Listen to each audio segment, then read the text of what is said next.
Good evening. Welcome. This is the iBUG Buzz episode number 749 for Monday, August 24th of 2026. I am Maria and I will be facilitating the conference this evening. This is an open forum for anyone with questions or issues with their iPhone, iPad, Apple Watch, Apple TV, or HomePod, and for anyone desiring to become more proficient in using the accessibility features of these iDevices. We focus on the use of voiceover with our iDevices on this call. So welcome to everyone who has joined in tonight live, and also hello to those listening to the conference via the recorded podcast playback. So this is the iBUG Buzz, and we will be here for 2 hours as we are every Monday until 9 p.m. Central Time. And this is only one of many, many events that we have happening throughout the month here at iBUG. So to give you a sense of what is happening over the next week, stay around after the buzz for the after buzz tonight from 9 to 11 p.m. Central Time. All of these times are in Central Time. This is a relaxed place where we can all chat and get to know each other outside of the training topics of iBUG calls, and also no discussions of politics and religion. But other than that, anything goes. So we invite you to stay and get to know each other in a more casual way. Then tomorrow, the 25th of August, we have 2 events. We have from 5 to 6 hour mini buzz. So that is like this, except that we're focusing there on hardware that connects to iDevices. So things like smart glasses and speakers, any kind of hardware that you may use with your iDevice. And then later on again, the Tuesday, the 25th from 7 to 8:30 is our Macintosh. So it's like this buzz, but for Mac. So any questions you have about using VoiceOver on the Mac, come discuss those tomorrow. Then on Wednesday, from 7 to 9, we have PM, of course, we have our Homeland Hangout. And this is where we're watching this week, season 2, episodes 11 and 12. We watch the episode, the audio described version, which is audio only. And then we have a short discussion on the episode. So if that is a show that you enjoy or think you might enjoy, we invite you to come hang out on Wednesday. And then on Friday, of course, it wouldn't be a Friday without iBUG Night at the virtual movies. That's Friday the 28th. And that the pre-movie social time with fun and games is at 7 p.m. The movie is at 8. Again, that is the audio only audio description track. And then following the movie, we have trivia and discussion. And of course, if you'd like to know what movie we'll be watching, stay around to our second hour or for our halftime show for the big reveal. And who knows, with the clues, you might even be able to guess what movie it is. And if you guess it correctly, you win a prize. So stay for the fun in our halftime show. So I would now like to, because there's a special announcement coming, I would like to pass it over to Sandhya for a brief, very special announcement about an upcoming program. Thank you, Maria. Yes, we are. If you were on our Saturday iBUG Apple Workshop, we talked about playing Password. Yes, we are going to be playing that classic game show on iBUG. We've never done it before, and we would love for you to be a participant. So you can either be, this is where there's like a word, and then somebody has to give clues, and then the other person has to guess the word. It's a lot of fun. I think it's a fun game. And so we thought that we would try it out with you guys. So if you would like to be a guesser, like to guess the clue, guess the word, or if you would like to give clues for somebody else to guess, that would be fine. We would love to have you. So please go ahead, send us an email at ibugtoday@gmail.com if you would like to participate, because we would love to have enough participants to, do this event. And we're hoping to do this on the first Saturday in September, whenever that could be. The 5th. The 5th. Thank you, Maria. And actually, I lied. There's another. So please definitely come for that. I think it'll be lots of fun. And then you can definitely come and just watch. Then one more announcement. Next week is our episode 750. 750. So we have a little treat for you guys. We'll, play a little game, a couple of little additions. Let's say if you've never been to an anniversary show, then you're in for a treat. And if you have, then you kind of know what to expect.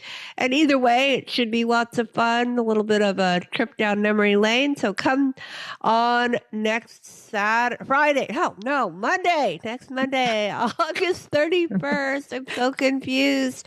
And then lastly, the Apple Workshop, in case you missed it, is up. A little sparrow named Julie told me that it is posted. So thank you for that. And with that, I hand it back to you, Maria. Thank you. Thank you, Sandhya. So much excitement going on. And if you want to make sure that you don't miss any of it, and if you are not signed up to our email list, you can go to our website at ibugtoday.org, ibugtoday.org. You can get on the list. You can access those podcast recordings, which Sandhya just mentioned. You can access information about all of our meetings. You can access information about our Jumpstart mentoring program if you're new to using VoiceOver with the iPhone, or if you would like to assist someone in becoming familiar with the foundations of using VoiceOver with the iPhone. All of that information and applications are there, and there are plenty of other resources there too. So do visit us at ibugtoday.org. All of the conference recordings are archived on our website. They can be searched by topic. And thank you to Julie for getting those up very quickly. The iBUG Buzz podcast, the podcast for these calls, is available as are our podcasts for the cafe and the workshop and the Android Insight as well. So several of our podcasts are available. Several of our programs are available via podcast on Apple Podcasts, Spotify, Alexa, or the podcast app of your choice by searching and subscribing or following to the podcast. So in this case, you would follow iBUG Buzz for these recordings. And the recordings are also available on YouTube by subscribing to the iBUG Today channel. So with that, on all of our services, important to mention, all of our services are free. There are no membership dues. There are no fees of any kind. And so with that, let us go around the virtual room and introduce ourselves, where we are from, and do also let us know if you're a first-time caller. So you can go ahead and unmute to introduce yourself now. I am Maria in Albany, New York. Robert, College Station. Hello to you both. Welcome. Welcome. Cindy in Alaska. Hey, Cindy, welcome. Hi. Gary in Austin. Welcome, Gary. Betty, Boulder, Colorado. Hello, welcome to you both. Yeah. Linda in Illinois. Welcome.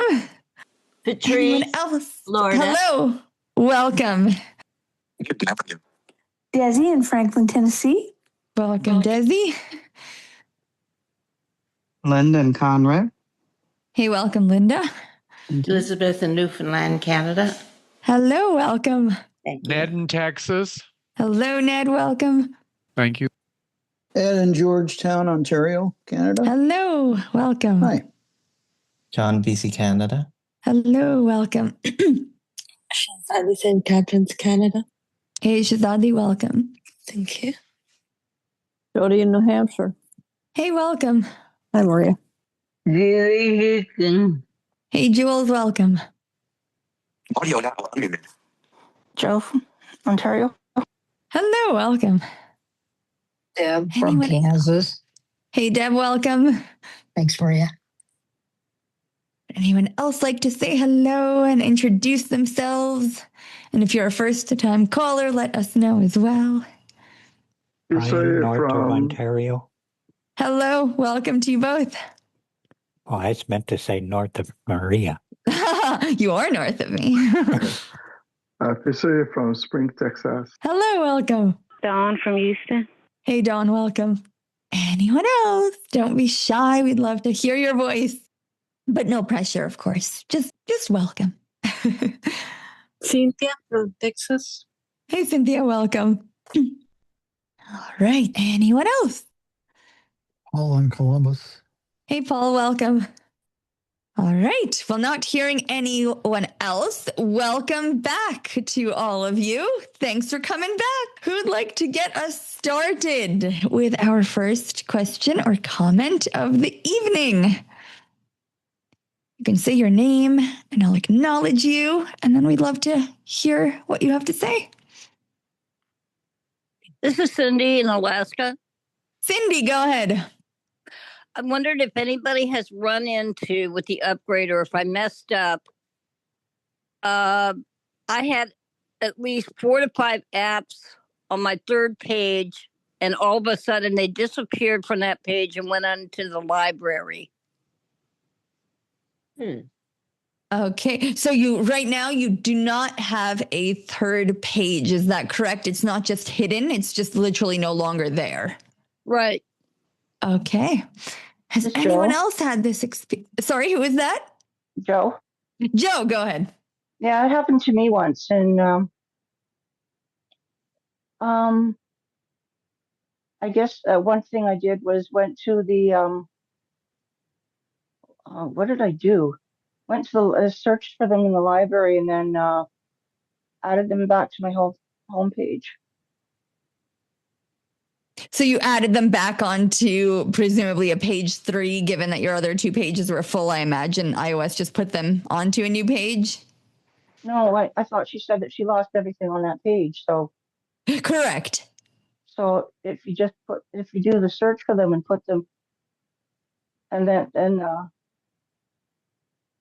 you find them in the app library, there's an option to put it on your home page, if I remember correctly.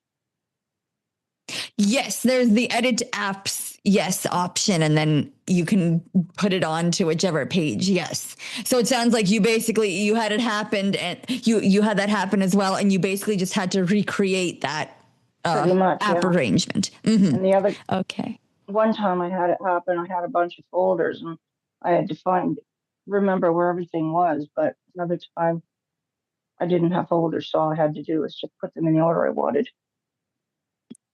All right. And when you were mentioning the folders, do you mean that was the folder structure removed? Is that what you were saying? I see. Okay. The second time it happened, that's when it really mattered because everything was removed. I see. Okay. So it sounds like it's a recurring that it comes up every once in a while. Thank you, Joe. Yeah. Has anyone else experienced this?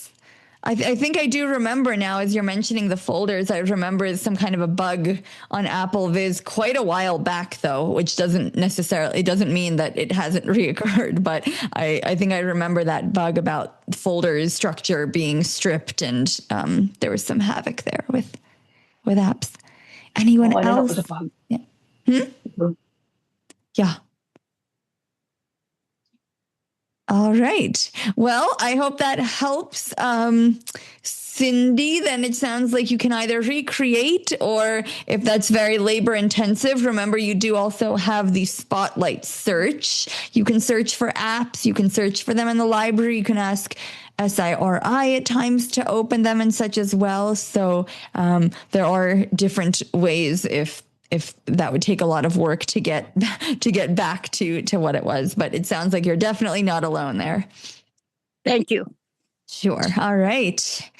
Who'd like to ask a new question or make a new comment? Patrice, go ahead.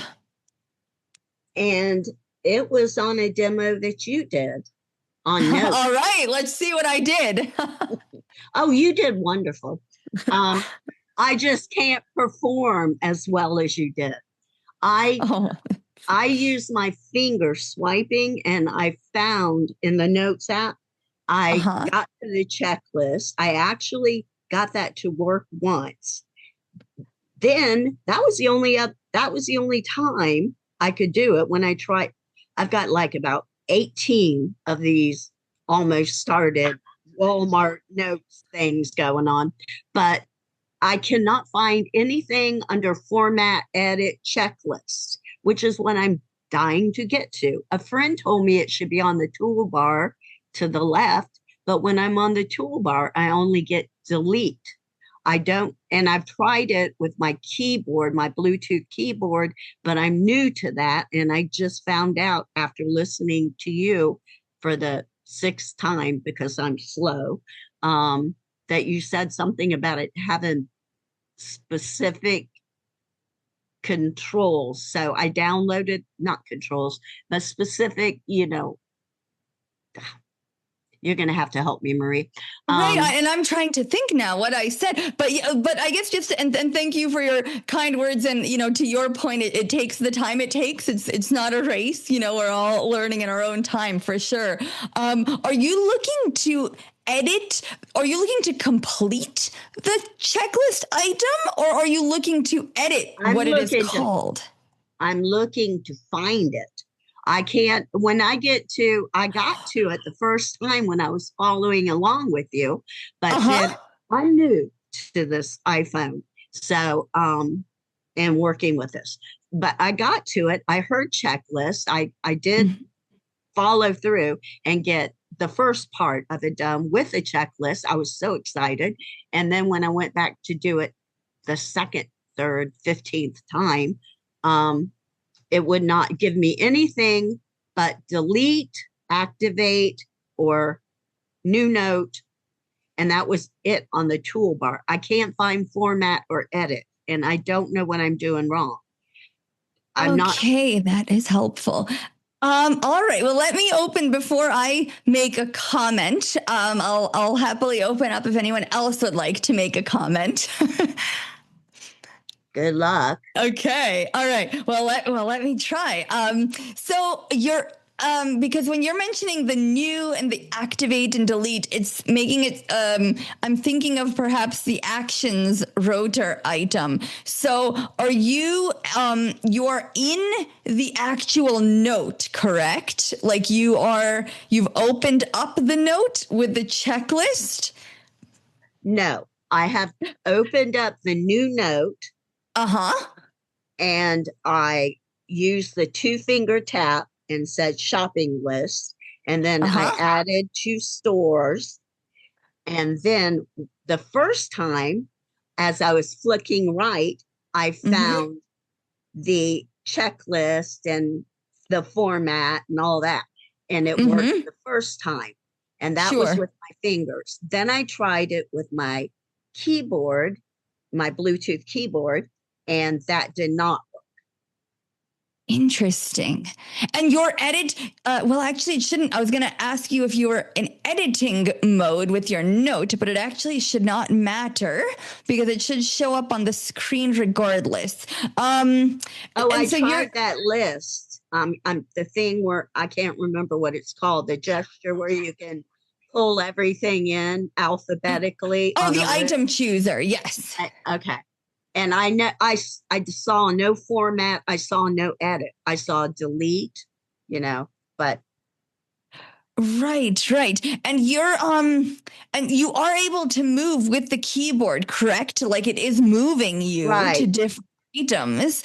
I wonder if it, This is a guess, and I don't know offhand without trying the setting, but is the on-screen keyboard also appearing on the screen? Like when you have your Bluetooth keyboard in the lower half of your screen, do you still see the letters as if you were going to type on the screen? I wonder if that is making a difference, that if that keyboard is not there, and this is, I'm kind of thinking off the top of my head. I don't know, but if I use the scrub method, won't that dump the note? Not to scrub. I guess I'm just asking when you're in the note and you're editing, and this might be something for you to check as well later on, if in the bottom half of the screen, there is the keyboard, like the QWERTY, right? Like the letters and such for typing, because the formatting toolbar should be above that. And so I'm just wondering if somehow there is, I know at least with a Braille display, sometimes there can be a bug with iOS where it doesn't properly recognize that a keyboard's connected or disconnected. And sometimes the keyboard doesn't appear on the screen when it should, the virtual one. And then sometimes certain controls don't appear. So that's kind of what's coming to my mind just off the top of my head. But to your question about the scrubbing, that shouldn't delete the note. The note typically auto saves. So unless you delete it. Oh, that's how it got the list then. Probably note list. Yes, the note list is your list of notes, correct? And you won't find that formatting, those formatting options there. You actually have to be inside. Yeah. Right. Okay. Yeah. Yeah, that's really, my only suggestion would be if that keyboard perhaps is up or not. With your keyboard, you should be able to, with the VO left and right arrow keys, move from item to item or flick, or if you have your quick nav turned on, it should be the left and right arrow keys. Right. I have not been able to duplicate that where like I said, the only thing I can maybe think of is if that on-screen keyboard isn't showing up, and perhaps that is why, and in which case, let's see, I don't know offhand. If anyone else knows, please feel free to chime in. I think there's a setting, although it might just be, I have a Braille display with a QWERTY keyboard, so I'm not sure if it's specific to a Braille display, but there is a setting for the on-screen keyboard to come on and off, to stay on the screen or to be removed when that is connected. And I just don't recall if that's the case with a Bluetooth keyboard too. So, without a Braille display. So does anyone know offhand if that setting is also there for just in a Bluetooth keyboard? I don't believe it is. This is Shri. Shri, go ahead. So just a quick question. Did you have your voiceover focus on the checklist itself? The first and only time that I had it there, I clicked it on, and then I went back and I started typing in things, and it said eggs, and it read properly. So I assume the focus was on the checklist then, but I don't remember turning it off. I wondered if that was a problem, but I can't get to format or find the checklist to turn it off if that's the problem. But I'm not. I'm sorry. Yep, just go ahead. Go ahead, finish, and then we'll come back to Shri. Yep, go ahead. But I'm brand new to the Bluetooth keyboard, and I have an iClever keyboard, and I just found out today from listening to Maria's demo about the Bluetooth key specifically that you can use. So I've just started learning that, and I'm wondering if maybe I just need to practice more and it'll show up someday, or if I should move on to something else. Sure. We'll take Shri, and then we'll see where we are from there if we're so go ahead, Shri. Yeah, I think when I was practicing it, not with the Bluetooth keyboard, but in general, if the voiceover focus is not on the checklist, in the rotor, that checklist doesn't show up. It just sees it as a regular note. I didn't know you needed the rotor to find the checklist. I thought you swiped right to get to it. No, this is straight. What I was trying to say is when you're on a checklist, you can go through the rotor and go through the checklist also, if the voiceover focus is on the checklist.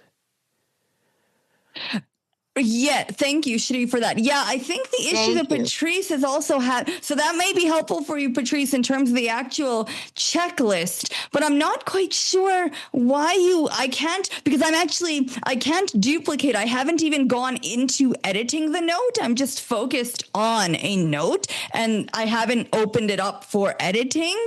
And as I'm flicking to the right, and I am using my Braille display that has also a QWERTY keyboard, so it's like a Bluetooth keyboard, and I can keep flicking to the right and I can go past the checklist items, and then I go to the toolbar that has the enabling and disabling the checklist, attachments, handwriting, and so on. So I guess to my point about the on-screen keyboard, I don't think that would make a difference because it's not even in an editing mode. So I really am not sure what to suggest. Unfortunately, I cannot duplicate that on my end. That's fine. I understand that. And I thank you so much. I'm sorry to take up so much time.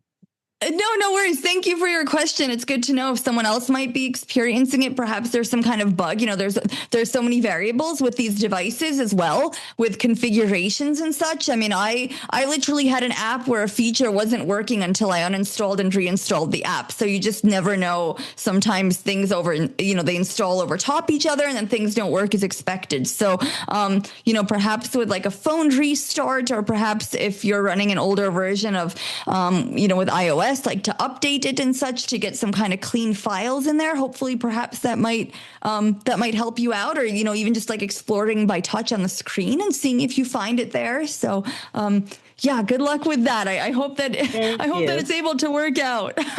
This is Robert with a quick comment. All right, go ahead, Robert. Yeah, I was just thinking that this might be a good candidate for something to call Apple accessibility support about.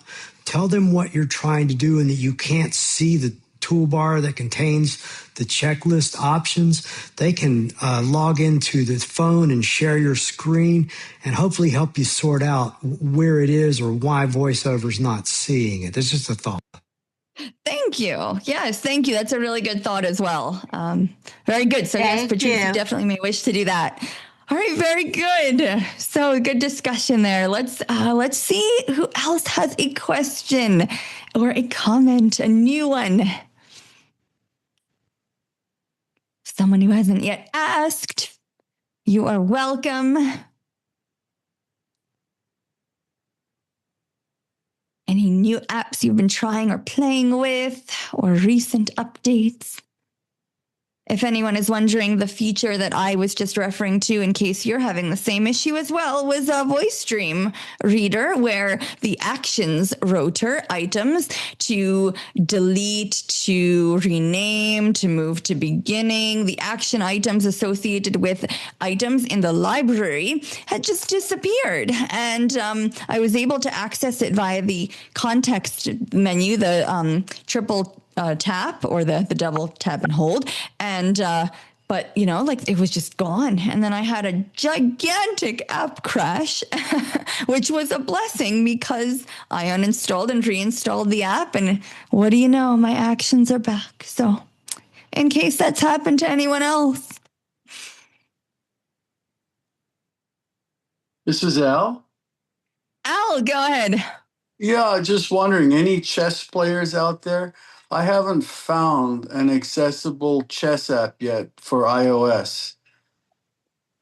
Oh, all right. Any chess players? So I know that, and Herbie. Herbie, yes, go ahead. There was an iBUG demo several years ago of one or two accessible chess apps, and I want to say one of them was one of the blindfold games, but I could be mistaken, but you could see if they're... you could do through your web browser on your phone. There's client called Quinton's Game Room, and that does have a chess game, but you do have to use Safari on the iPhone. And that works best with a Bluetooth keyboard, but it can be done with a touch screen. But those are my suggestions. All right. Who was that? Al? Was that? No, this is Jerry from Vermont. Oh, Jerry. I'm sorry. Go ahead, Jerry. No worries. I was being disruptive. I have used both. At least it used to work. I've actually played a game online with ChessWise Pro. And ChessWise Pro is accessible with iOS, if that helps, Al. All right. And you said this is a web. Just to be clear, this is not an app, correct? This is it is an app. Oh, okay. Yep. It's still on my. Yeah, that sounds great. I've never heard of it. That's so you have access. You can see where all the pieces are. You can make moves, no problem. This is Jerry. Well, I don't know. There's no problem, but it can be done. That's okay. You might have to play with it a little to tweak it, Al, but you should be able to do it. I'll give it a try. Beautiful. Let me know. Maybe we can play an online game or something someday. Yeah, I know. I'd love that. The reason why I'm looking for something is I have been playing on the Mac using the chess app on the Mac, and it was great until I got my M2 Silica machine, and they broke it. All right, guys. Well, perhaps if you once you get the hang of it, both of you, perhaps that's some future topic for like an Apple workshop demo for the two of you. So no pressure, just a thought. Thank you, Jerry. Thank you. All right. Very good. All right. Enjoy strategizing. All right. Who'd like to ask a new question?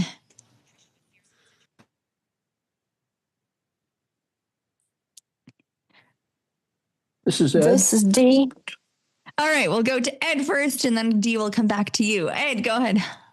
Okay. I am learning how to use all the finger gestures and everything on my iPhone. And when I do an email, in order to fill the to space with my keyboard, I would punch in, say, 2 letters and then hit return, and it would fill it in with the rest of the email address from my contacts. How do I do that with dictation? Now, I know that I go to dictate and I can dictate the whole email address, and if it reads it properly and put it in. But is there a way of dictating, say, those first 2 letters and it filling from the contacts, or does it not do that when you're in dictation? All right. Dictation users, who would like to comment? So I do know, while others are thinking, I don't tend to use dictation, but I do know that once you dictate something, the address, whether you're dictating or whether you type some letters, below the field, like below the to field, you should see those results for the address that it's suggesting. And you can double tap on those. So I imagine that when you finish dictating what you want to dictate and you double tap, you 2-finger double tap, right? You do the magic tap, the 2-finger double tap, and you turn that off, the dictation. I would think that those results, those suggested results, are going to appear. And so then you'd be able to double tap on them. That's what I know that will work for sure. Does anyone else have any kind of a dictation method for having the result just automatically insert itself without any additional input? All right. Well, hearing... Oh, Shri, go ahead. So I just tested it. I dictated SR and it found the results. Like you said, just swiping right. Okay, so then you did have to double tap, correct, on the one that you wanted? Yes.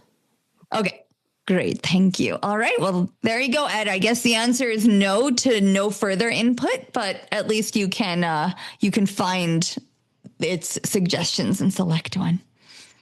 This is Ed. Go ahead, Ed.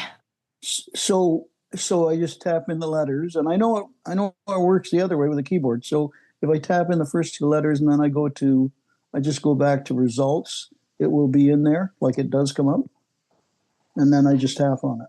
Is that right? It should. Okay. What we've just heard from Shri. Yes. Go ahead, Shri. Yeah. So as soon as you type or dictate like the letters, then you continue to swipe right. You'll hear VoiceOver say results. You swipe right, and then it'll start providing the listed names, and double tap on that. As long as that, that person's obviously got the email address, it'll double tap, it'll put it into the to field. Okay, this is Ed. Thank you. Yep, go ahead. All right, very good. All right, D, you are next. Okay. D, there you are. I'm here. I had to get unmuted. No worries. I don't have a question, but Saturday I did a little demo on the Live Read app, and I think it was Dan, if my memory serves me right, who was asking a couple of questions that I could not answer. And Michael suggested that I have the answers tonight. So I think I had the answers. He wanted to know if you could read currency with that app. And I really told him I didn't think so. I tried it, and it kind of read like In God We Trust and a serial number. And then I finally heard it say 20, but it just kind of threw it in there. It wasn't, I wouldn't rely on that, be honest with you. I'd go more for iNote or something like that, or Seeing AI, which are really made for reading currency. The other question was, I wanted to know if you have information there on the screen that, you just picked up, if you could copy that to the text board with the 3-finger quadruple tap. The answer to that is definitely no. It would not do a thing when I did the 3-finger quadruple tap. So you have to remember, Live Read is a very simple app. It's meant to read and not do a whole lot of anything else. But it's a good app. All right, very good. Well, thank you, Dee, for that follow-up. And You're yes, welcome. definitely in a pinch, right? Simple can be a very good thing. Mm-hmm. It's quick and easy. Quickly. Yes. Okay, good. thank you. Thank you. All right. Who would like to ask a new question or make a new comment? As we just heard a comment there. Whether you have spoken before or not, if you do have a question or comment, you are welcome to unmute and say your name. Dawn from Houston. Dawn, go ahead. Okay, I created another email. I don't see it like when I check my old email. I want to keep my old email, but it's not showing up like that I could check the messages. I don't know if I'm asking the question right, but I'm trying to see how to get into my new email. Okay, so to be clear, you have a couple of email accounts, correct? And you're wanting to be able to access both of them. The second one, yes. They're like separate email addresses, correct? Yes. Okay, very good. And you have them both added to your phone? I think so. All right. Then who would like to answer this question, how you can go to different email accounts? Go ahead, Hervey. First thing I would do is I would go to your accounts and settings and make sure that you actually have added your email, because you sounded a little bit unsure as to whether it was added.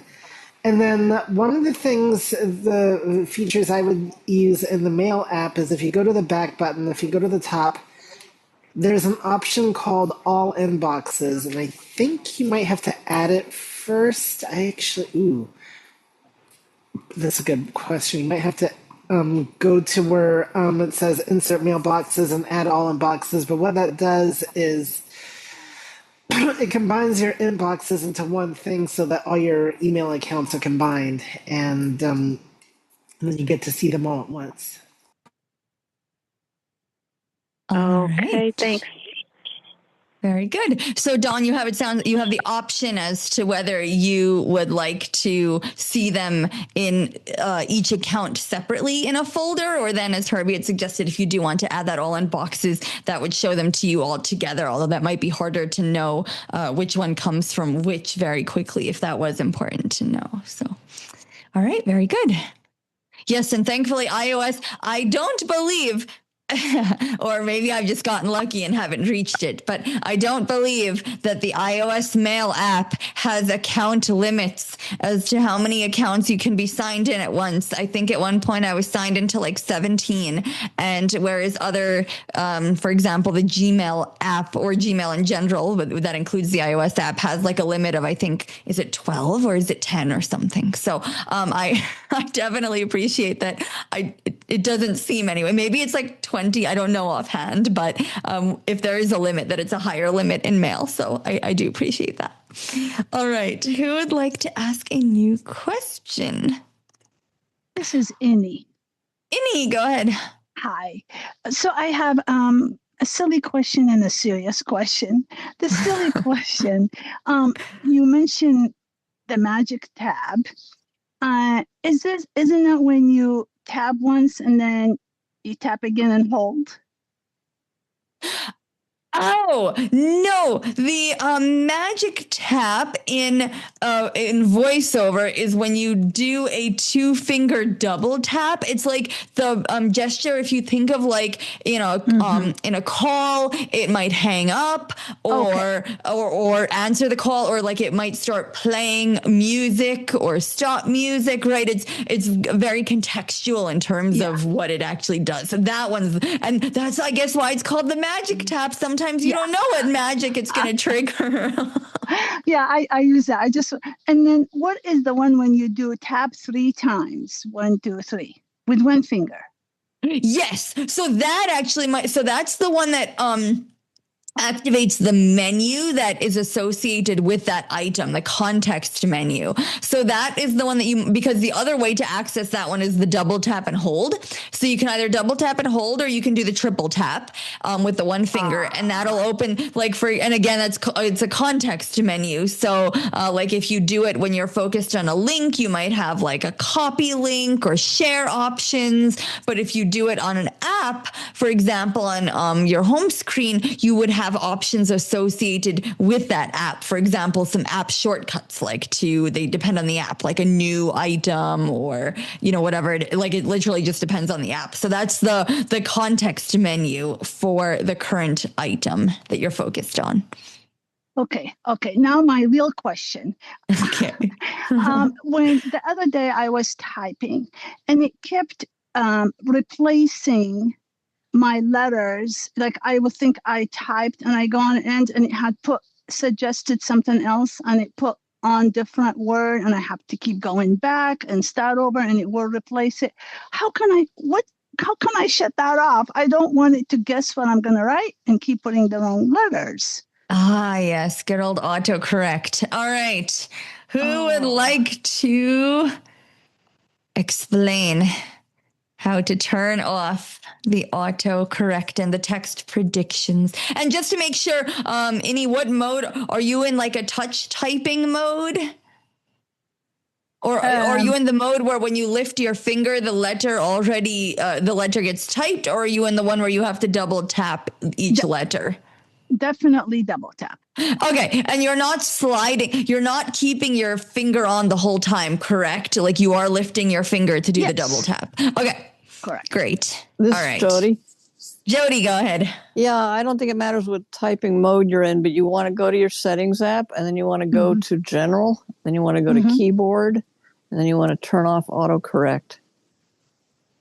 Okay. There's a lot of little things in there you can turn on and off. So go to general, go to keyboard. And then autocorrect and turn it off. Okay. I'll do that. Thank you very much. Sure. Thank you. Yes, very good. All right. And yes, there are a bunch of settings in there. There's also, there's an auto correction. There's also a predictive text that you may wish to turn off just to be on the safe side as well. So yes, there are quite a number of keyboard related functions over there. There's a check spelling that could be part of it too. So just different options to play with there. All right. Very good. Who would like to ask a new question? Can we ask a second question? Well, sure. Since I'm not hearing anyone else, go. Is that Ed? Who is this? This is Al from Reston. Oh, Al. Sorry. See, I again. mixed you up before. I mixed you up with someone else before too. Go ahead, Al. It's no worries at all. Right. So I love using the hide my email feature. That is fantastic. Only problem is that it doesn't appear to be consistent for me. Sometimes that icon shows up and you can click it and everything is great, but other times it's not there. And I'm just wondering, is it just that the particular thing that you're logging into doesn't provide support, or is there something I can do to make it available all times? All right. Anyone have any comments? This is Shri. All right. Shri, go ahead. I did notice on one of mine said it did not support it. Okay. And I would think it depends on like the developers, and I don't know if it's possible for I don't know. Is it possible to like, I wonder can certain places like block it because it's like, or reject it or something because it's like some random address. I'm not sure if I'm just kind of thinking out loud, but I have seen this too where that's absolutely not available in every place as well. So I think you're just kind of, it just seems like it depends on the place you're trying to do it and whether it supports the feature. So you're kind of beholden to the developer, the third party people. I don't think there's much that you can do, unfortunately. This is Al. Thank you. Yeah, I was hoping for a magic quadruple tap something with a double twist that did it, but no worries. Thank you. Yeah. All right. Who would like to ask a new question? We still have some time before our exciting halftime show.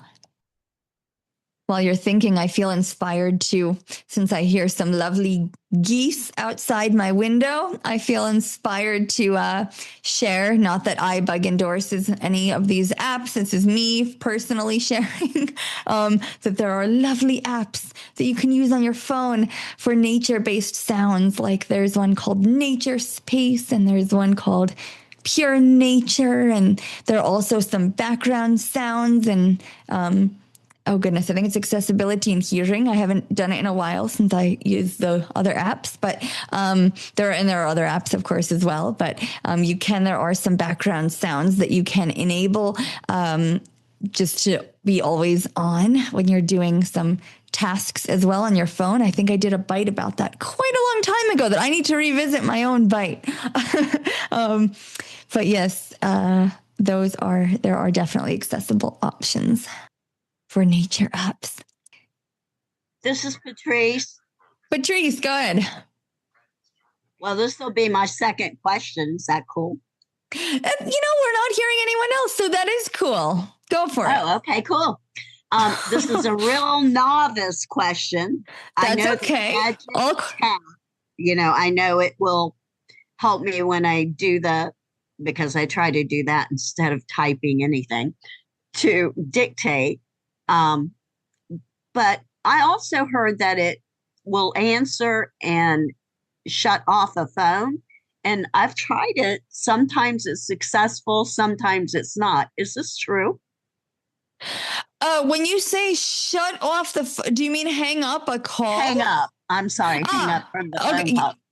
Sure, no problem. And where are you trying to when you're hanging up the call? Are you activating it from the actual call screen, or are you in another window? I answer it usually. I don't know. This is Jody. Does it matter? All right. Go ahead, Jody. Let's see. Yeah, I don't think it matters. So to do a 2-finger double tap, you want to make sure that your fingers aren't touching, because if your fingers are touching, the phone senses that as one finger. So you want to make sure your fingers are spread apart a little bit, like the old peace sign, Okay. And so your 2 fingers at least half an inch apart, so that you're separate. Otherwise, the phone's only going to see it as one finger. And then you want to tap, tap. So it doesn't matter where on the screen I tap. Doesn't matter where on the screen. Nope, just anywhere on the screen. Okay, I always kept them together. Thank you, Jody. Yep. All right, very good. So hopefully that will work. I know there is, but this may not be, so I don't want to get too into the weeds. There is a double tap timeout setting under voiceover settings that determines kind of how sensitive your screen is to recognizing taps. So if the putting your fingers slightly apart isn't helping, perhaps you might want to increase that setting a little bit, but hopefully it is just a matter of the finger placement for that. All right. Very good.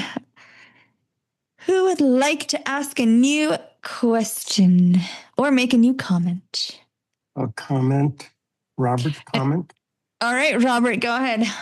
Yes. One thing I would suggest, if the caller was having trouble executing a specific tap, like the magic tap to answer the phone, which can also answer the phone, hang up the phone, turn on and off media, that she can go to practice the practice page and practice her taps, and it'll tell her whether she's doing them right. All right, very good. Yes, the voiceover practice is a useful little area. Thank you. Thank you for that. All right, very good. Thank you. Yes, you're welcome. All right. And who'd like to ask a new question or make a new comment? This is Herbie. Herbie, go ahead. Just one real quick add-on is because Robert didn't mention this, you can get to the voiceover practice by doing a 4-finger quadruple tap, and that'll bring up the voiceover help. As well as getting into it the long way. But this is shortcut, so. All right, very. And what's that? You want to share what that long way is in case the 4-finger quadruple tap? In case the phone is being a little finicky and not recognizing 4 fingers. It's under settings, accessibility, voiceover, and one of the options, I think it's towards the top, is voiceover practice or voiceover help. Yes, beautiful. Thank you. I've beautiful. been there. Thank you, Herbie. Excellent. This is Jody. Jody, go ahead. Herbie, is it a 4-finger quadruple tap or is it a 4-finger double tap? I thought it was a 4-finger double tap. Let's see here. I think it's a double tap. 4-finger double tap. Yep. Yeah. And that starts and stops it. All right, very good. All right. This is Sandhya. Yes, Sandhya. Just want to remind people, please say your name and wait for Maria to recognize you, so that way she can keep more control of the call. Thank you. This is Cindy with a second question. Okay, go ahead, Cindy. I only have cellular, so I don't know what's going on, but occasionally the phone will not speak, and I'll ask Siri's voiceover on, and she'll say yes. I'll do the up volume to make sure Siri is, working properly, and I'll have to actually reboot the phone, turn it on and off to get it to work again. Is that something people have run into? This is Joe. Joe, go ahead. Yeah, when that happens, just do a 3-finger double tap, and it'll turn on speech, or tell Siri to turn on speech, because that's different from voiceover. And yeah, it happens. I don't know why, but touch the wrong part of the screen. I don't know. Yeah, it shuts off. This is Cindy. So okay, go ahead, Cindy. Thank you. The 3-finger double tap will bring the speech back on. That's not connected to voiceover. Yeah. Yeah. So this is. Oh, go ahead, Cindy. Sorry. No, go ahead. Okay. I'm not hearing. So I guess I'll just clarify. I'm sorry, that was Joe. I apologize. Go ahead, Joe. Yeah, it's like the speech is it just shuts off the like voiceover. If you turn voiceover on and off, it turns the whole voiceover. But with the speech, voiceover still works, but the speech doesn't. So it's like a mute button. All right. Well, Cindy, This is Cindy. Thank you. Yep. Yeah, that's definitely, it's one of those things. It can be turned on whether you do or don't have any kind of a braille display connected. But that is, for example, that's why it is a separately available toggle in a scenario like that. But it can also be useful if you do just want to make sure your phone isn't talking. So, Herbie, go ahead. So, just one other thing though, if that doesn't work, I would actually try turning voiceover off and on, and you can either ask Siri to turn voiceover off and then back on, or it should be set up by default. The triple clicking the side button 3 times real fast should turn it off and turn it back on. And because sometimes voiceover just freezes for whatever reason, and sometimes going to back to the home screen can also fix voiceover issues where it's deciding it doesn't want to talk. All right. Is Al? Very good. Al, go ahead. Yeah, just a comment. This occurs randomly, but I have had situations where my volume level goes to 0, and you think it's not working, but it really is. So that's something to check. It's just crank up the volume and see if it makes a difference. All right. And that is a bug, a known bug that Apple is aware of, where the volume fluctuates. I haven't personally experienced it going all the way to 0, but I can certainly see that being possible. I have experienced just using the app, like maybe opening a new app or doing something in an app, especially if the app has some kind of audio control. And I have noticed that the volume just will randomly usually it'll go up, but sometimes it'll go down. And I actually did bring this up. There was a session with Apple Quality Control, a couple of engineers at the American Council of the Blind convention that I attended, and I did mention this bug, and they indicated that they were aware of it. So hopefully in a future iOS version, that'll be addressed a bit. This is Jody. Oh, Jody, go ahead. Well, it's so easy to accidentally tap with a 3-finger double tap when you think you're doing a 2-finger double tap. You can accidentally have another finger hit. So that's usually what happens to me. Yeah, for sure. If the fingers are close together and such too. Yeah. All right. Well, I think with that, the time is just flying and we're in our second hour. So hello and welcome back to the second, or welcome to the second hour if you're just joining us, of the iBUG Buzz. And if you did join us after our first round of intros and so have not gotten a chance to introduce yourself, we would welcome you to do so now. So please, if you haven't yet introduced yourself, go ahead and unmute and let us know your name and where you're calling from. This is Mary. Hey to both of you. Pennsylvania. Oh, and I love the crickets. Oh. And the crickets. Ohio. I'm sat down on the patio. Oh, sorry. Oh, beautiful. Okay. I'm glad you like nature. Hello, welcome. Sharon from New York. Hey, Sharon, welcome. Thanks. Anyone else? This is Innie from Iowa. Hey, Innie, welcome. And I'm outdoor. You probably hear everything. Nikki from San Francisco. Hey, Nikki, welcome. Hi, thank you. Christina in Colorado. Hey, Christina, welcome. Brad, I'm in Dallas. Angelo in Ottawa. Angela, welcome.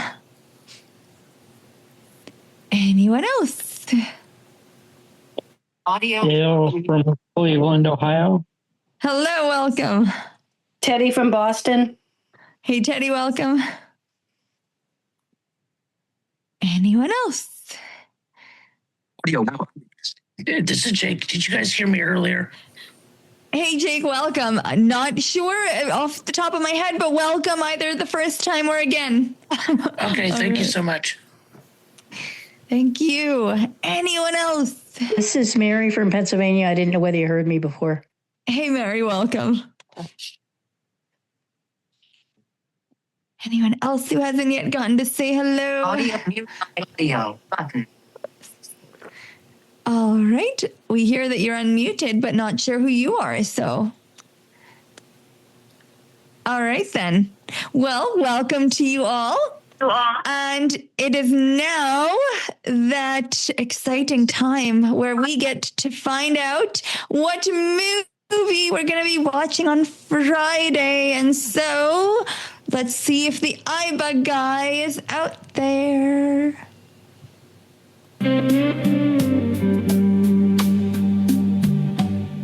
Echoes across the valley,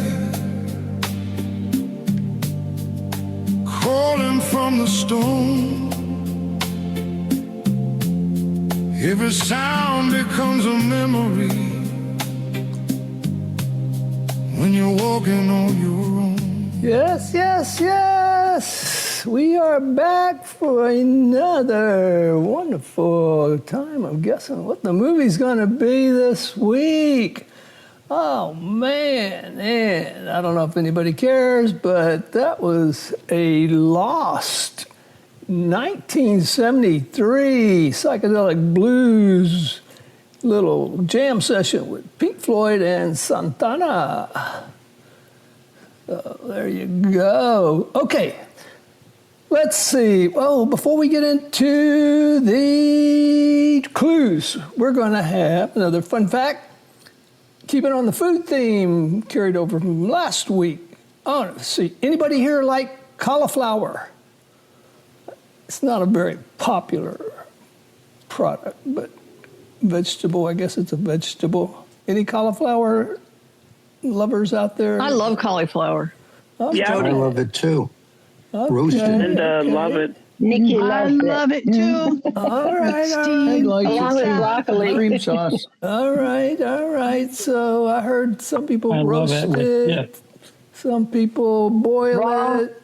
Some people eat it raw with ranch dressing, maybe, or all kind of different ways. But Straight off the head. does anybody ever listen to it grow? My granddaughter tried to watch zucchini grow one time.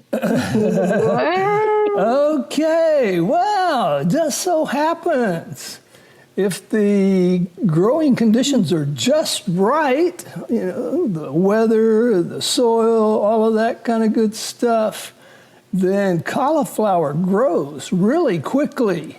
It can grow as much as 3 centimeters for all you Canadians and Europeans, or you U.S. people. That's a little over an inch per day. Per day. So it grows really quickly. And as it's growing, those little, they call them florets, that on the popcorn-like head of the cauliflower, those little pieces, they start rubbing against each other as it's growing that quickly.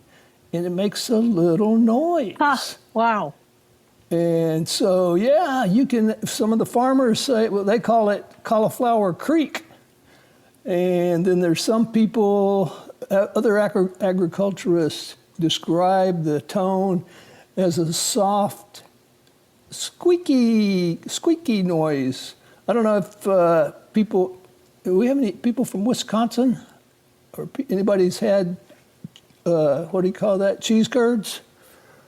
How that little squeak noise, I think it's kind of like that maybe when it's growing. Yeah. And then there's others that say it's like when you pour milk on Rice Krispies, that little snap, crackle, pop sound. You can actually hear that. And in fact, back in 2015, there was this one English farmer. He actually had spectators all around his farm came from hundreds of miles away, because that was a very special year when it grew really fast. I mean, less than a week, and you would have a head of cauliflower, and they could hear that stuff growing. So there you go.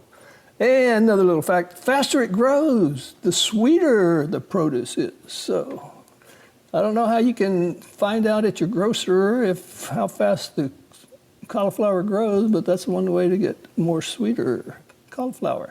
All right, that's it for fun fact for the night, and we're gonna move on to Michael.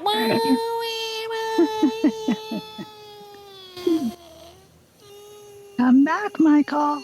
God, can we make him go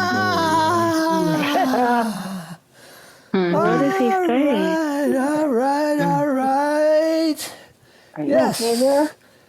We are going to do some clues. We want you to try to guess the movie based on these clues. As always, you get one guess per clue. You can stay unmuted during this portion of the program as long as you don't have background noise, including, well, the cricket sounded okay, but anybody else, you got clocks or dogs or other kinds of noises, screen readers, all that kind of stuff. We don't want to hear any of that. Let's see, you're going to be up to 5 clues. You get one guess per clue. We've got a bullpen. They know who they are. They can't guess until we bring them in later at the end. And no help, outside help. No AI, no any people sitting in the room with you, all that kind of good stuff. All right, here we go. We're going to get ready for clue. Oh, also, if you've won in the last 3 weeks, you're not eligible. My partner is not keeping up with the rules. All right, here we go. Clue number 1. Our film this week is set in the early 2000s we're back in the big state of New York, in the Hamptons, Manhattan, and a little bit goes over into Paris. Over in Paris. Early 2000s, in the Hamptons, Manhattan, and Paris. Nobody? Okay, we are moving right along to clue number 2. The major themes. Who likes to hear the themes of the movie? We may end up throwing this clue out. I've had some very derogatory text messages over the last few weeks talking about the themes of the movie. So we may end up eliminating them, but you get one tonight. The major themes include emotional growth and emotional growth, mortality and second chances. Wait, is that morality? Mortality and second chances, yes. And love at any age.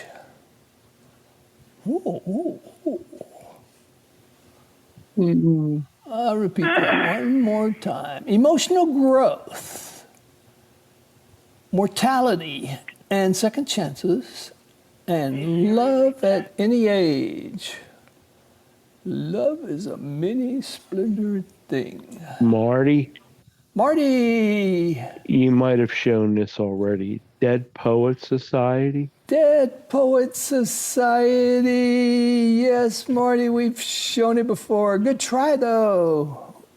Well, it's mortality, so. Yes. No. All right, we're going to move right along to clue number 3. One of the main characters. All right, we're going to find out something about the characters here. One of the main characters is a successful New York playwright.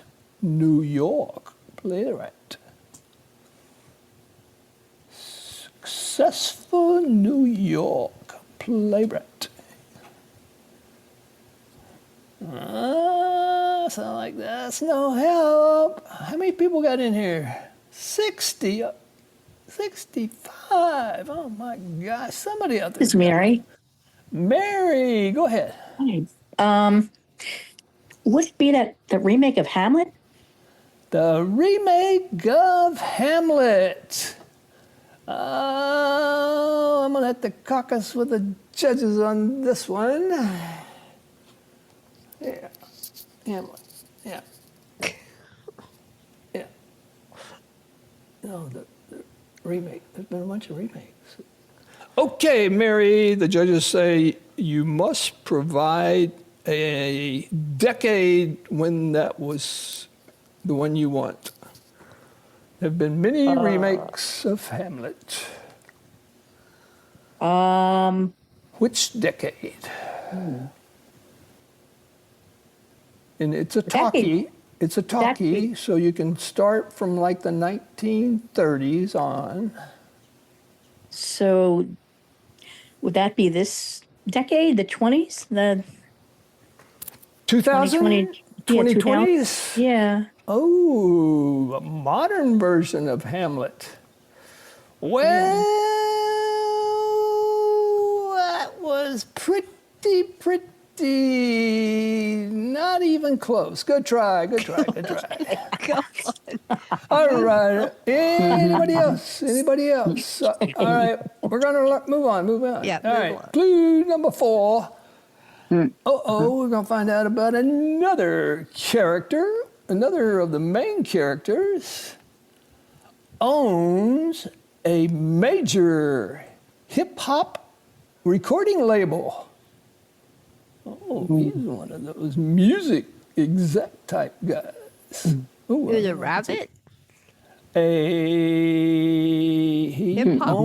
He owns, I wasn't supposed to say he, but now you know. He owns a major hip-hop recording label. You didn't answer the question. What was the question? Is he a rabbit?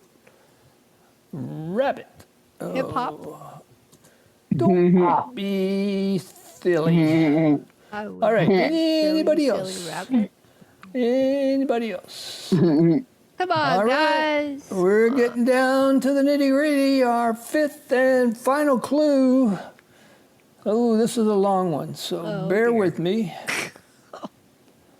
Okay. Oh, back on one of the main characters. One of the main characters has a heart attack early in the film, leading to treatment and recovery under a doctor that is dating the other main character.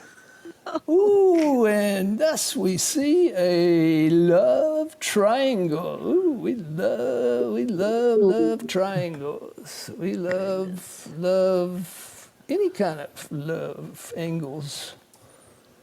Anybody? Come on, guys. Got 66 of y'all out there. Okay, nobody even wants to guess. All right, I guess we're going to bring in no, we're not going to bring them in yet because I got to do this. I was just handed this bonus. Oh, boy. All right, we need everyone to stay silent on this bonus clue because guess what? It's an audio clue. We love audio clues on iBUG Buzz. So here we go.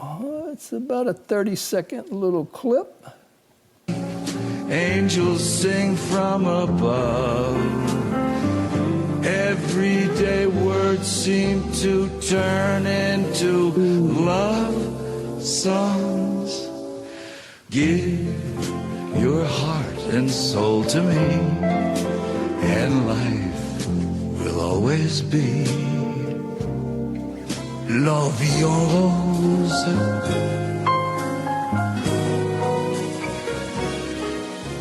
All right. Anybody?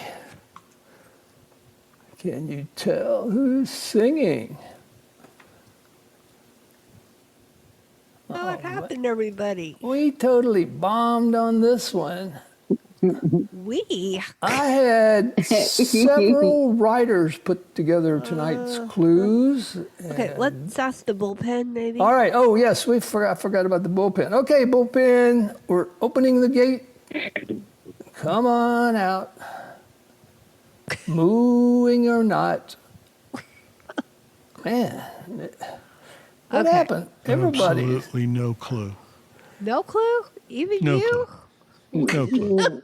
No. Me, Nobody. Sree's the one. I was waiting to see if Sree knew. I figured All he right, knew. all He right, sees all every right. movie. All right, we're going to go ahead and just This is say nobody. Here comes Sree. Here we go. Uh-oh. I'm going to take a wild guess. The Watchmen? The Watchmen. You guessed that last time. Well, Keep doing it. He'll eventually get it right. Yeah. It's like Terminator, like the Transformers. Transformers. Yeah. Well, you said New York. Yes, Watchmen. There's a love is triangle there. Oh, yeah. Yeah. Okay, yeah. go ahead. This is Ed.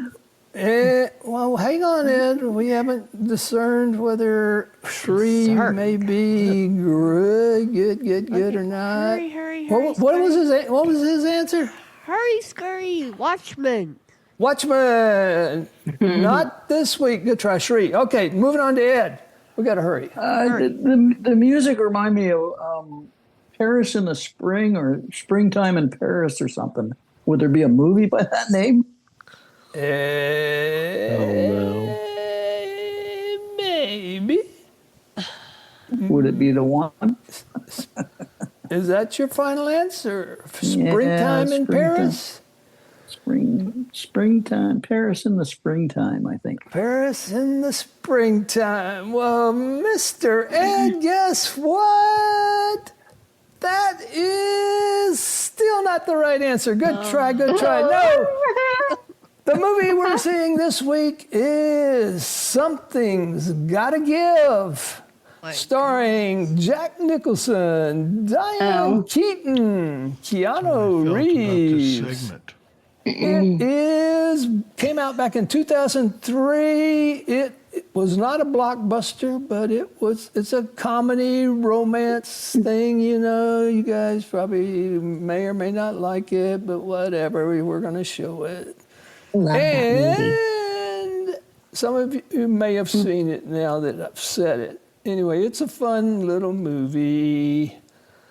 Hey, move along. How long is it? Move along. Oh, running time of it's barely 2 hours. About 2 hours. Good try. All right. It's really I guess cute. Goodbye. I must now depart. So what is the time? Yay. Something's got to give. Something's got to give. Thank you. See you guys next week. Good. For a place to rest my heart,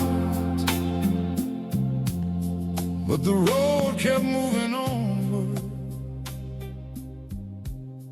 Every time I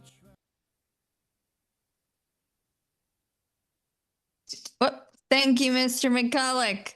All right.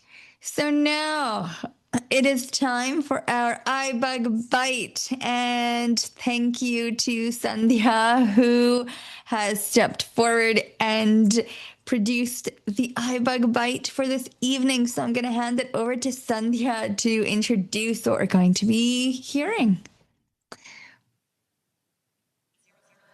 Tonight, we're going to be talking about audio ducking. What is it and when would you use it?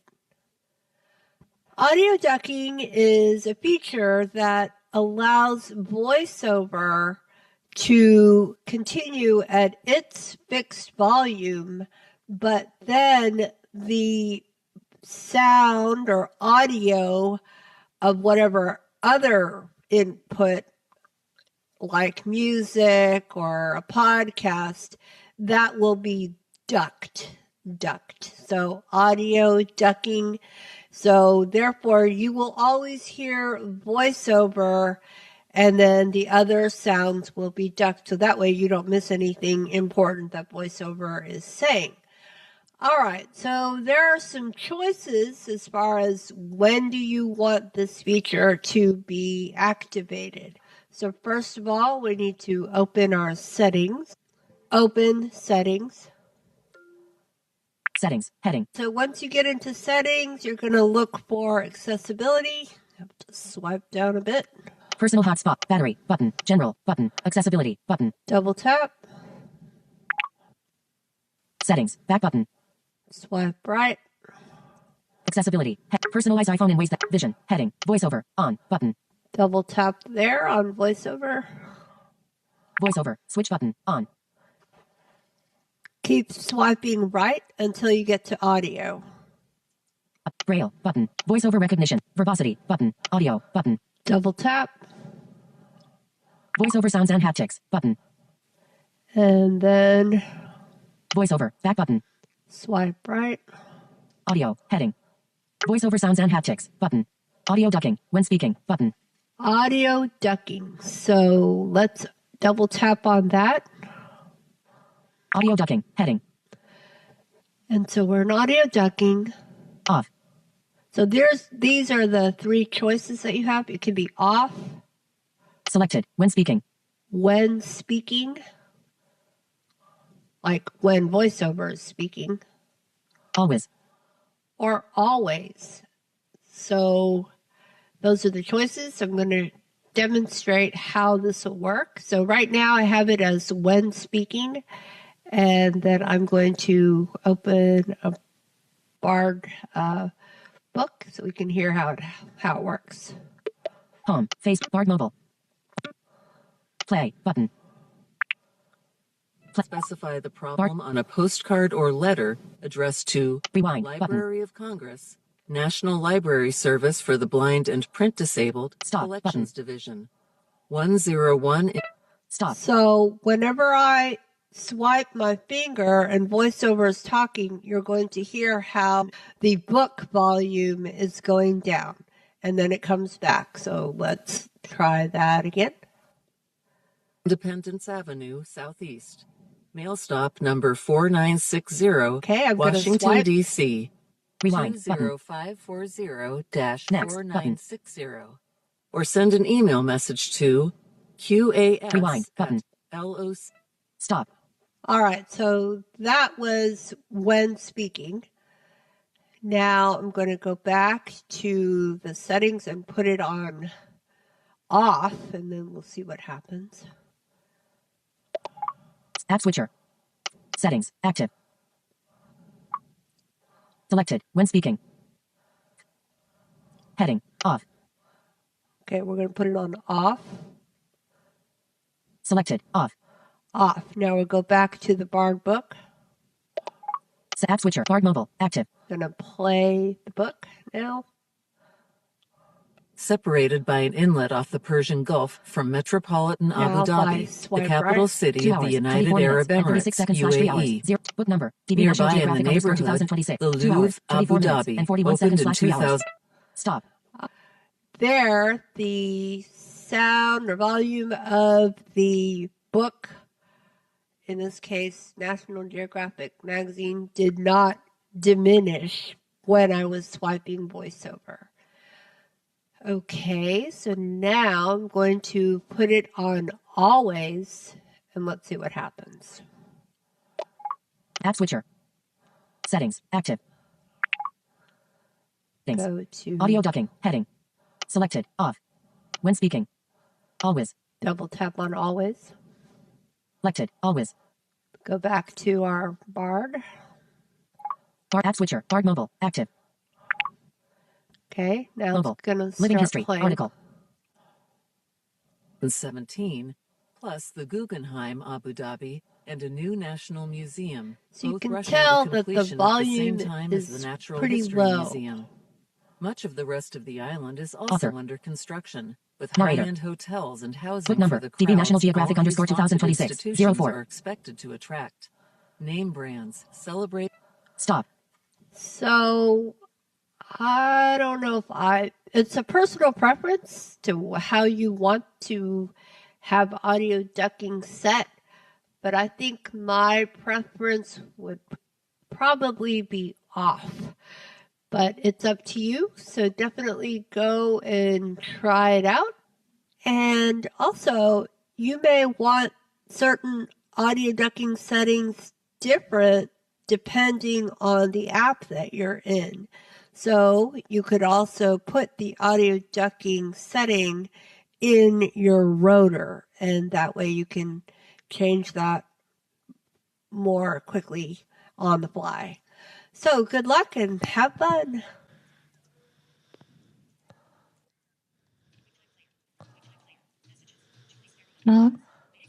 Whoops. All right. Thank you, Sandhya, for that thorough demo of audio ducking.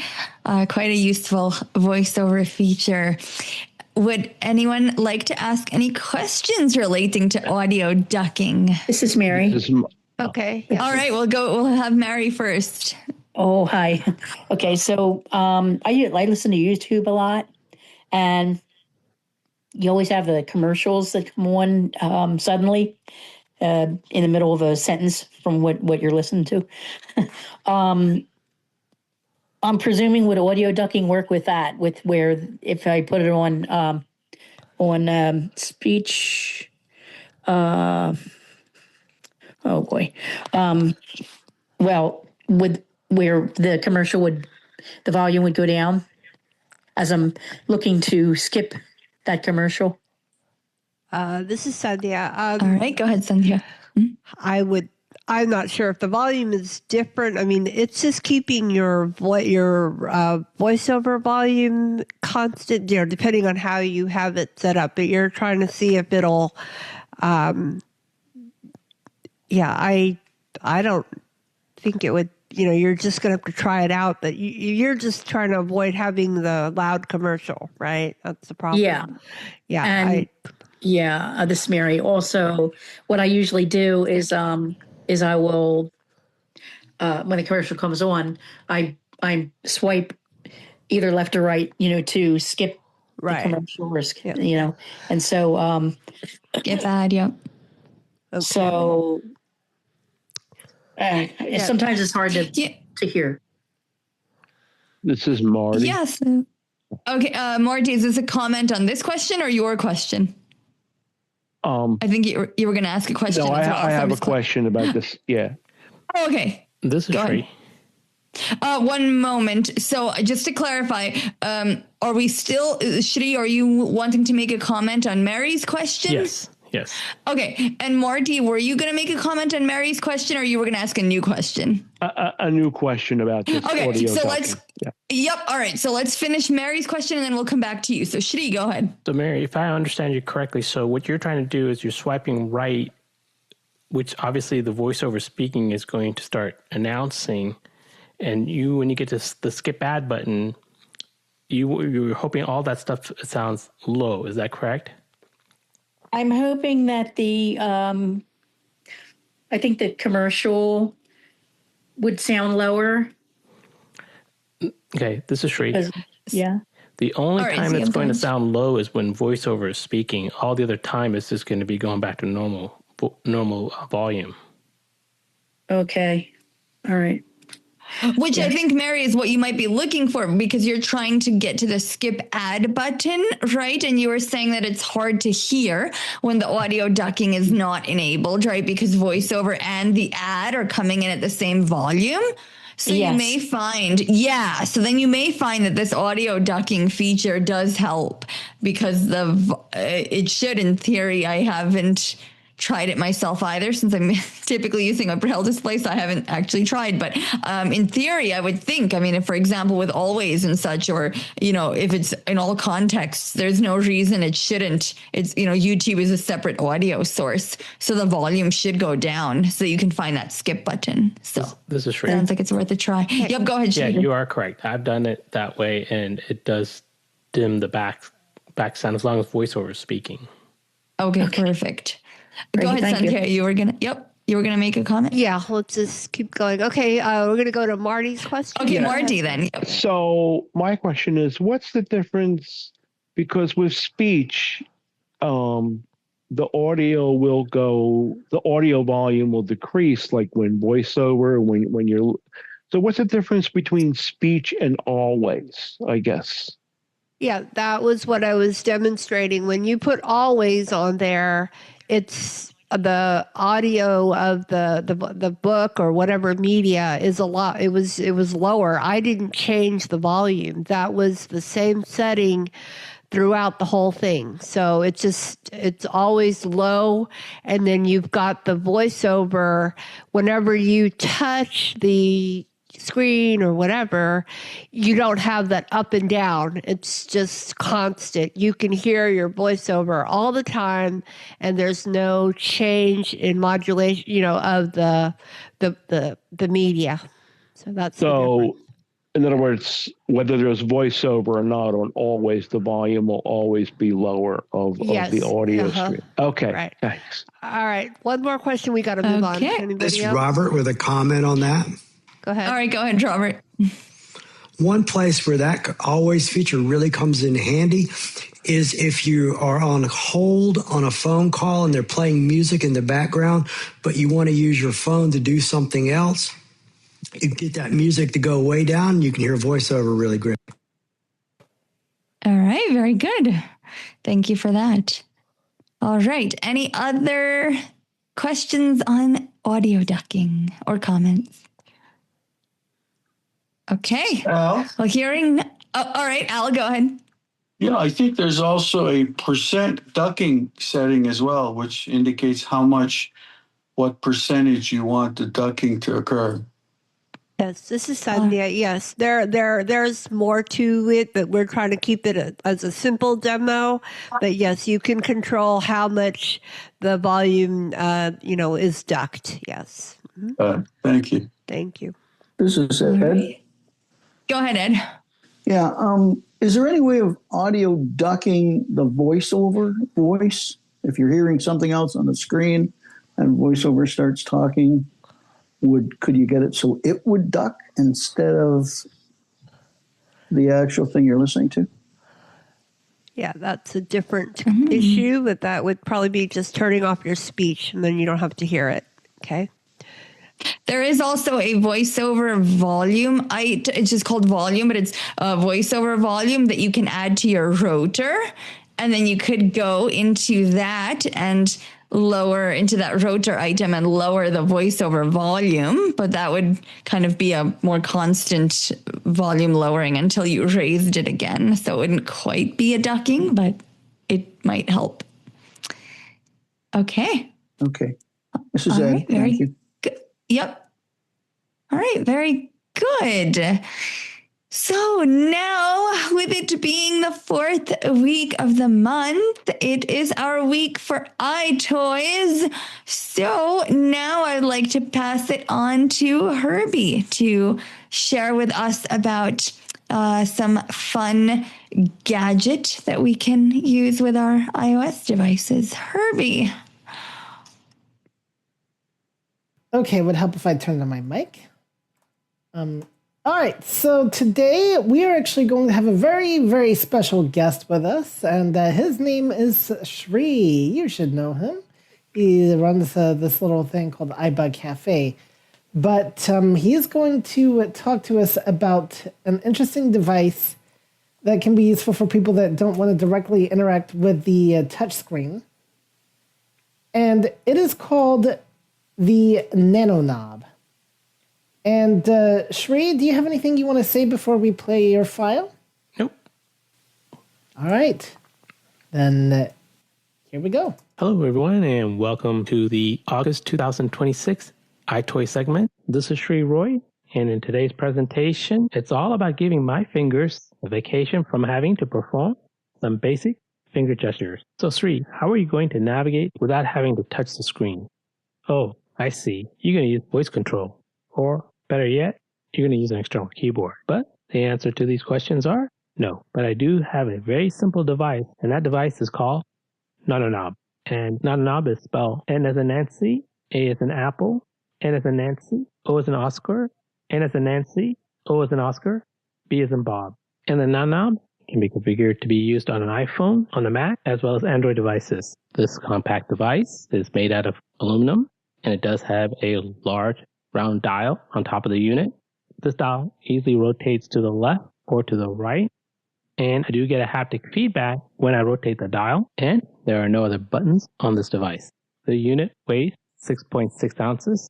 The dimensions 2.76 inches by 1.97 inches by 1.57 inches. The unit does have a heavy base with a skid-proof design, so it's not going to slide around. And the cost of the unit, whether you get a USB-C or a Lightning, is $349. Now let's go in and take a look at how this device works. If I turn the dial to the left, it performs a one-finger swipe left. And if I turn the dial to the right, it performs a one-finger swipe right. And if I want to perform a one-finger double tap, I would simply press down the round dial once and then release. And at any time I want to go back to the home screen, I would simply press and hold the dial for a couple of seconds and then release. And finally, this is a plug and play, which means all I need to do is connect my iPhone to the device. And depending on what type of iPhone I have, I will either get a USB-C to a USB-C cable, or I'll get a Lightning to a USB-C cable. And one side of the cable will be connected to the charging port of my iPhone. Other end will be connected to the USB-C port on the device. And now it's time to show you how this unit works without me ever touching the screen. So without further ado, I'll go ahead and get started. The first demonstration is how I can get to the home screen. To get to the home screen, we either have to tap to wake or race to wake or press the side button to unlock our phone. And if your phone requires a Face ID, then with one finger, you swipe from the bottom up until you hear the second pop. Then lift your finger and it should take you to the home screen. If you do have a phone with a home button, press down the home button once, will take you to the home screen. But now I'm going to show you how I can get to the home screen without having to touch the phone at all by using this device. And to get started, I'm going to go ahead and put the phone to sleep by pressing the side button once. Push down the round dial once and release, and the phone will wake up. 1:06 a.m. Next, I'll need to initiate to get to the password. So I'll turn the dial to the right once. Voice mode button. To select this button, push down the round dial once and release. Voice emergency button. VoiceOver landed on the emergency button, so I'm going to just continuously turn the dial to the left until I get to the first element. Enter passcode. Turn the dial to the right. Passcode field, 0 of 6 values entered. Secure text field. For this demonstration, I'm going to enter my temporary password. I'm going to turn the dial to the right until I hear number 1. 1. Just like number 1, I'll simply push down the dial and then release, and I'll repeat this 6 times. iPhone, 98% charging. Actions available. Settings. And that took me to setting on my home screen. Since I'm on the home screen, the next demonstration I want to show you is how I can substitute a one-finger swipe left or a one-finger swipe right by using knob. Settings. I'm going to turn the dial to the right a few times, which performs the same gesture as doing a one-finger swipe right a few times. App Store. Clock, 9:58 p.m. Calendar, Monday, July 13. 6 new notifications. Now I'm going to go ahead and turn this dial to the left a few times, which will mimic a one-finger swipe left a few times. Clock, 9:58 p.m. App Store. Settings. Now let's say I want to go inside settings.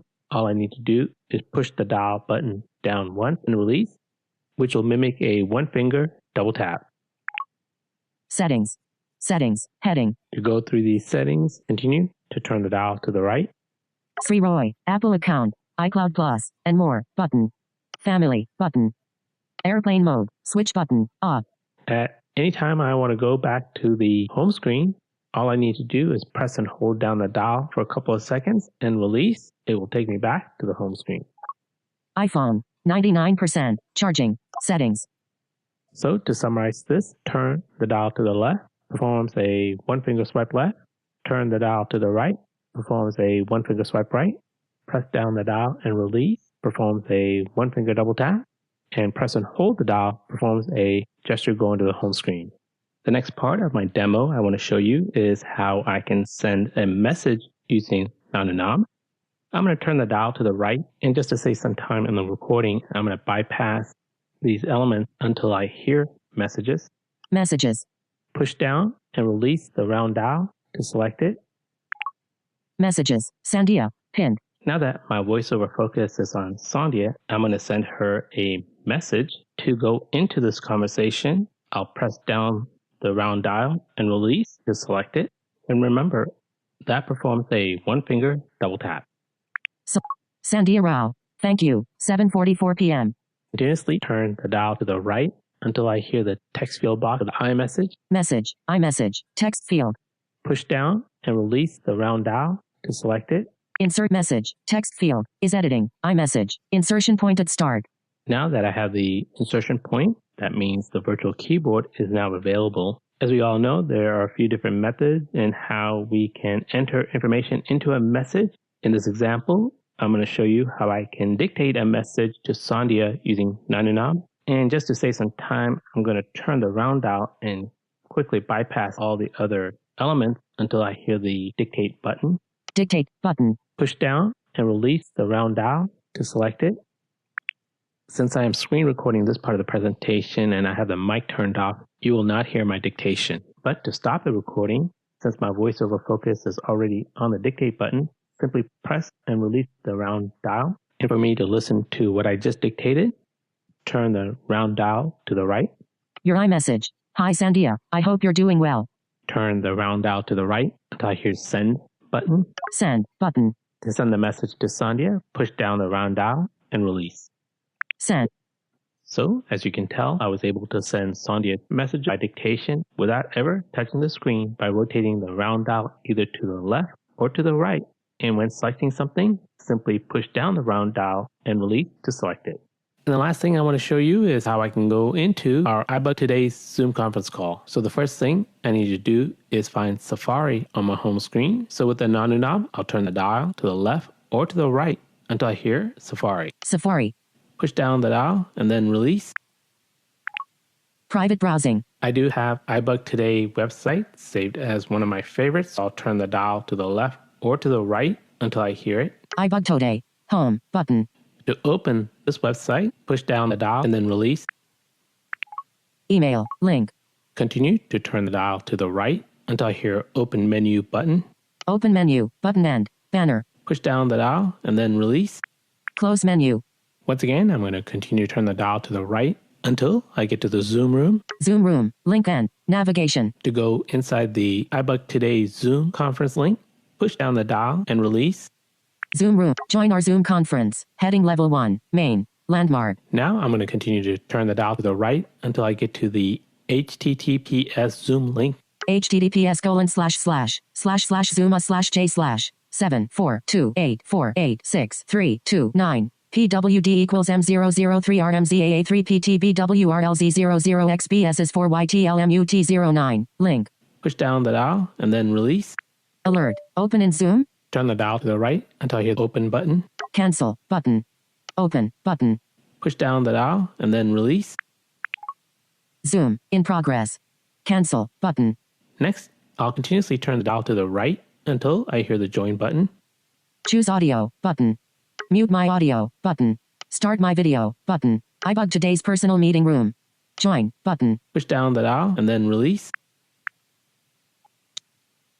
Dim. Displaying Herbie Allen's avatar. And now I'm inside the Zoom conference call. And if I do want to mute or unmute myself, continuously turn the dial to the right until I hear it. OK button. Minimize meeting button. iBUG Today's personal meeting room. Meeting information button. My notes button. Zoom AI button. Headphones button. Displaying Brad's avatar. Active speaker avatar. A screenshot of an app with text and icons. You are muted button. You are using enhanced encryption but transcription button. Unmute my audio button. And if I do want to unmute myself, push down the dial and release. Mute my audio. And to go back to mute, push down the dial and release. Unmute my audio. And when I want to leave the conference, turn the dial to the right until I hear leave button. Leave button. Push down the dial and then release. So as you can tell, I was able to launch the Safari app and then go into the iBUG Today website and launch the Zoom conference and navigate around the Zoom conference without having to touch the screen or use an external keyboard by using the Nano knob. So if you ask me who is Nano knob for, I would say first for someone who's brand new to VoiceOver, who has not learned the basic gestures. Second, even if you know these gestures, but you have difficulty in performing them, then this could be a good recommendation. And finally, if you do have some dexterity issues, this is also a good recommendation. This concludes my presentation on Nano knob, and I hope you found it useful. All right, does anybody have any quick questions for Shri? This is Dan. It's Marty. Oh. All right, Dan, we'll then go to Marty. Dan first. Yep. Okay. Okay, Shri, tell me, how does someone go about buying this item? And I think you said it was price is $349. I'm not sure about that. Yeah, this is Shri. You can you can search on the web for Nano knob, and it'll take you to the company that sells it. And yes, it does sell for $349.99. All right, Marty. So, first, is this something that AT guy sold something like this about maybe 10 years ago? And finally, how do you learn the gestures? Like, I noticed some of them are pretty, I guess, intuitive, like explanatory. But so does the Nano knob have a manual, or is there like a help thing where you could learn the corresponding Nano knob gestures? Yeah, so you can, there is a manual that you can connect the unit to, and it'll bring up the gestures. You can also program these. There's also two more that you can program that I didn't go over, but you can press and hold and turn to the left or right to create two more gestures. Okay. Thanks. Anybody else?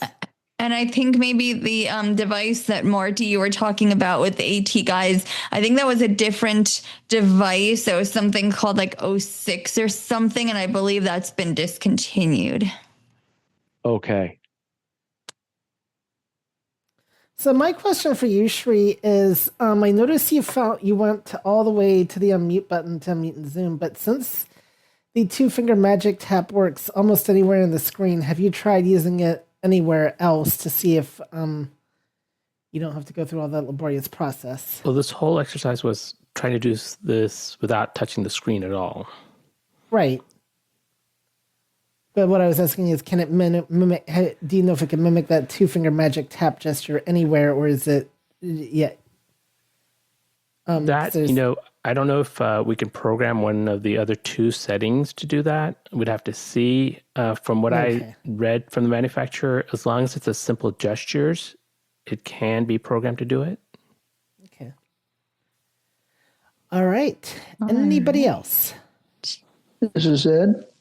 Yes, Ed. Just wondered, is it heavy enough, Shri, that you can turn the knob without having to hold the base of it, or? This is Shri. Absolutely. Yep, go ahead, Shri. Yep. All right. All right. This is Maria. Oh, I'm sorry. Go Was ahead, that this is Ed. Was that a yes? Yes. Yeah. Yes. Okay. Thank you. Mm-hmm. All right. Pat. Go ahead, Pat. Okay. Our friend Yabo that might be on here, I hope she's listening tonight. That might be a solution for her because she has problems with moving her hands sometimes and she can't mute and unmute, or sometimes she can't maneuver to get a text, so this might work for her, huh? All right, excellent. Well, with that, I'm going to turn it back over to Maria.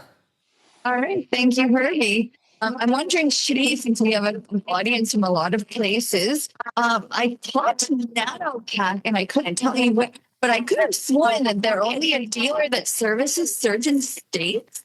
So I'm wondering, like, how are you able to procure? I thought it was kind of like southern states. Like, did you Like, I'm not seeing an online purchasing or anything. Like, did you just call them up and they didn't ask you anything about these state restrictions? They just sent it to you? And just so you know, Maria, you're starting to sound robotic. So this is Shri. So I actually invited them to speak, and the gentleman said, "Hey, you know what? I'll just send you one, and you can play around with it." And that's the reason they sent it to me. But you are correct. They do basically sell in the southern regions, but if somebody does ask for it, they are willing to sell it anywhere. Yeah.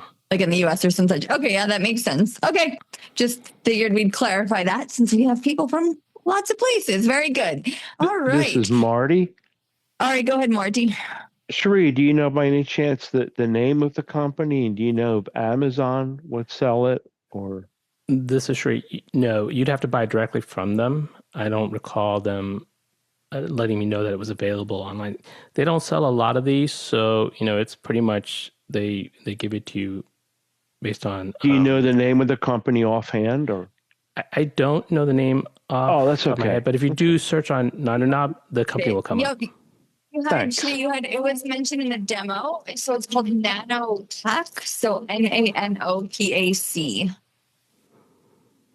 It's NanoKnob. It's a B at the end. Okay, that's the product, right? Is NanoNob, but the company, yes, which you had mentioned in the demo, is NanoPac. That's correct. NanoPac. Yeah. Okay. Very good. So our last remaining few. Hey, Maria, I just want to let you know you are sounding very muffled. Oh dear. Not here. Let me try unplugging.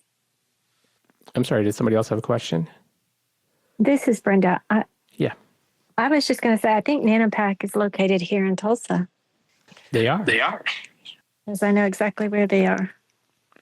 All right, very good. Am I sounding any better now? Much better, much better. Oh, great. Thank you. I have cables, plug connections. Okay, thank you for that input. So in our last remaining few minutes, who would like to ask a question? We do have some time. Ask a question or make a comment. Whether you've spoken before or you haven't. Who is that? I don't know. This is Dee. I thought I heard somebody before me. I don't believe so. I think it was you. So why don't you go ahead? I'm hearing things. Could somebody tell me the name of the movie for Friday night? All right. That is called Something's Gotta Give. That's the name of it? It is. Oh, thank you. I was afraid I couldn't get that in. I couldn't stay awake through that. I'm so sorry. Well, now you know something's gotta give. No joke. It happens every week. Thank you. All right. Anyone else with a question? Yeah, this is Al. Al, go ahead.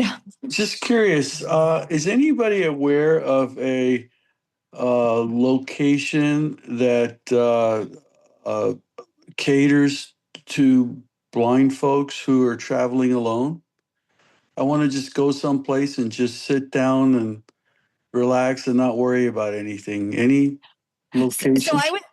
So I would suggest that you pose that question on the AfterBuzz, since it's not directly related to iOS devices. I'm sorry. I thought we have a few more minutes before we go to the buzz. I was in the wrong buzz. Well, I have. Is this a Stay tuned for like 5 more minutes. Okay. Is this a hardware question time? No, the harder question time is the mini buzz, which is tomorrow. All right. I got all my buzzes confused. Sorry. I know there are lots of buzzing going on. Well, thanks for being here. No worries. Anyone else who would like to ask a question on iOS apps or software features with voiceover, or make a comment on those? This is B. It's Mary. All right, B, let's hear from you. Yes, I've been wanting to ask this question. On the calendar, it used to be that you could see the titles of the events, and now you cannot see the title. You have to open the event in order to see what the event is. If anybody has a suggestion on how to see it at the front and not having to open the event. All right. Does anyone have any thoughts on this? It's very difficult, especially when you have several things and it's crazy. It used to be very easy and now it's not easy. All right.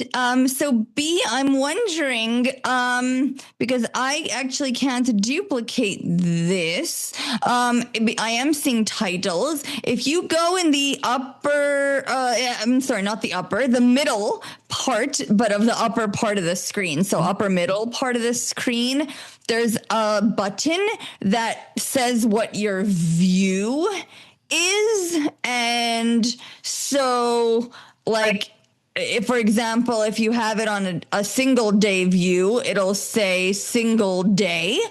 Or if you have it on multi-day view, it'll say multi-day.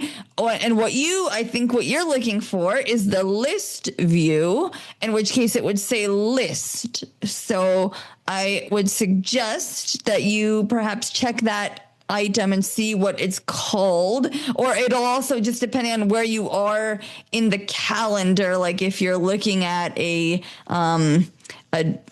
day, this is if you're looking at a day, like if you've you've selected a year, you've selected a month, right? And then you've selected a day, and then you can go into this control, which is named whatever is your current view, single day, multi-day, or list, and you can set it to list, and then you can move between dates, their headings, and under each of the heading days, you would see the event titles, and then you could go into them for more info, but you would see the event titles. So this is B. I have tried finding that feature that you just said, Maria. So I could put it on the list because that's how I used to have it, but I cannot find that. But I'll keep looking and see if you have more. Sure. So the place where you would see it, like it depends on how far you are into the calendar layers. So like if you're way at the beginning of the calendar layers, you would see years with headings and then months of a year. So then if you went to the current month, for example, and then you would be presented with some day, like a day view for the days of that month. And then if you selected a date, like if you selected today's date, for example, then you should be able to see that button that has the name of your current view. So I wonder if perhaps you might have tried it from a different layout in the calendar too, like a month view or a year view. So it says B. Thank you. Very good. All right. Well, with that, I would like to remind you all that we have a lot going on this week, as we always do. Stay for our After Buzz coming up just after the end of this call. Then tomorrow we have the mini buzz from 5 to 6, those hardware questions relating to iOS. Then we have our Mac and Talk tomorrow from 7 to 8:30. So like this buzz, but for Mac. We have our Homeland Hangout Wednesday, 7 to 9, season 2, episodes 11 and 12, watching the audio described version and then discussing those. And then on Friday, our night at the virtual movies, we just heard we're going to be watching, again, audio described track, Something's Gotta Give. So that pre-movie is 7, movies at 8. And then trivia and discussion to follow. And don't forget, Monday the 31st, next Monday, a week from today, is our 750th anniversary show. So we invite you to come and join us for some fun and games and some surprises. And then next week, Saturday, September 5th, remember also there will be that passwords game on iBUG Unplugged, so we invite you to join for that as well. And of course, if you're on our list, you'll get an email at the end of this month with the events for September, so that will list those out as well. So with that, thank you all for your great questions and comments, and I hope you have a great night and a wonderful week, and I will now turn it over to the AfterBuzz team.